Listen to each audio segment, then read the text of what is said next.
was a good week for you guys. I suppose I had a good one. It was it was cool because on both Wednesday and Thursday my 3 o'clock class didn't happen, so my days kind of ended a little earlier, which was nice and allowed for me to get work done.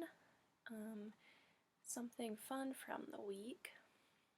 I'm playing really cool music in band, which is cool because it's in preparation for my last concert at MSU. So if you want to go, you should go because every piece we're playing is like a piece I've loved for a long time. It's cool that I'm finally getting to play them before I'm done with band for like probably ever.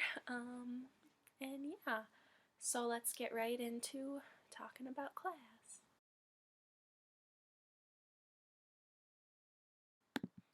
This week was a very strange week for classes because Monday was just Steven, Justin, and me. And we did our presentations, which surprisingly, I apparently did the best on this week's presentation, and I was the most nervous about my claim and both my execution of the presentation and everything. But apparently it was good, so I guess I'll keep a similar outlook and mindset for Monday.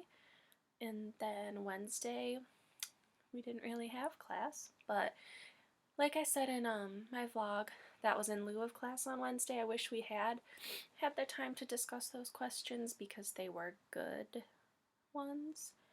And at this moment in time, I'm kind of blanking about what the gathering even brought to the table this week because I haven't read it since Tuesday. So I'll just reiterate again, it's not my favorite book. It's not very memorable, obviously. I feel like if this vlog was about any other book we've read, I'd be able to just talk and talk and talk, but I don't know, I'm ready to move on to our next one. Yeah. So, class this week, very strange. Hopefully next week feels a little more normal. I know we have another presentation and then we start a new book, and I'm hoping the next book is better. And I think it will be, but I'm just saying that based off of the cover, so I know that's a bad criteria, but we'll see, and I'll let you know.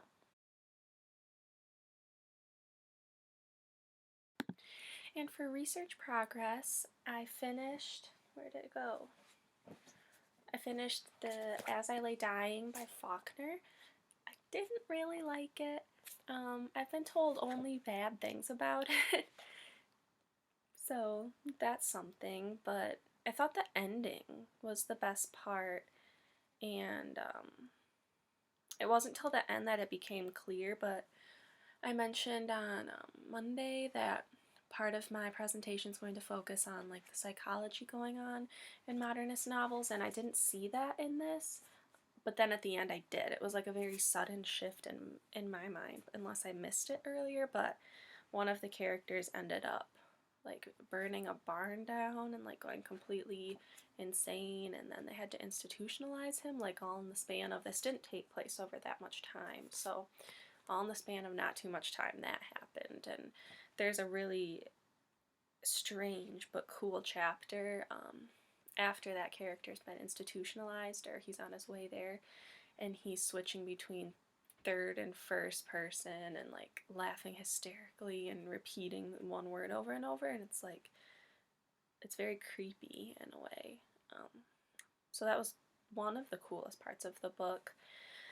And I didn't expect there to be, there's like an underlying storyline of one of the characters wanting an abortion, but this takes place a long time ago when that wasn't, as readily available, and it's never explicitly said, so just like reading the subtext and figuring that out was kind of cool.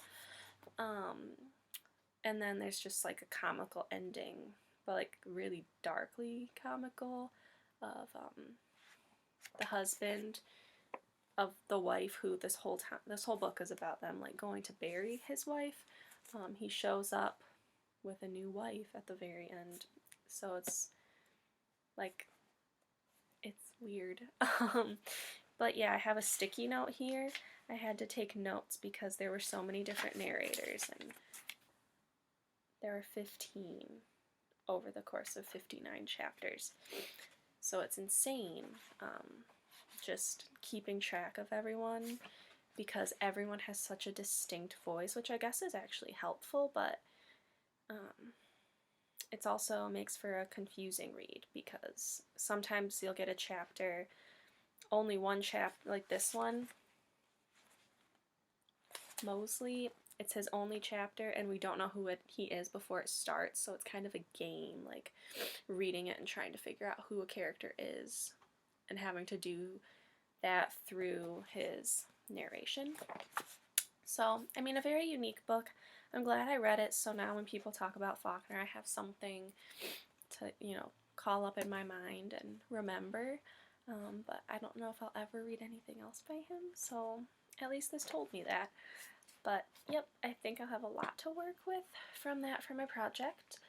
And then for secondary sources, I opened up this book I got on library day that I might have not actually even put in my library day bibliography, because I didn't find it in my searching the catalog. I just saw it on a shelf and picked it up kind of spontaneously. But it sounds perfect. It's called Modernism and Virginia Woolf, so that's what my project has a lot of. And I read this chapter called Modernism in the English Novel, and I'm going to pull up my notes. In it, I found a lot of good information about stuff I already knew from a different source, but it was cool to read it again just to remember. But this author made a distinct point to relate modernism to what came before, which I think was helpful. So I think it's a he, talked a lot about the Gothic novel, and then how modernism reacted to the Gothic novel, and then he also talked a lot about Freud and psychology, so again, something I want to discuss in my project, and the importance of World War I, which I don't know how much I'm going to talk about that, because I know Justin was really interested in how the war affected modernism, so that's fine with me, but I know it's something to consider moving forward. And just something at the end, which I wasn't expecting to find in a book about Virginia Woolf, was that this person said D.H. Lawrence really hated the idea of psychologists and their ideas of the unconscious and things like that being found in literature. So I think that's kind of funny, because the Lawrence has so much to unpack psychologically, I think. I don't think psychoanalytic theory is my game. I don't think it's,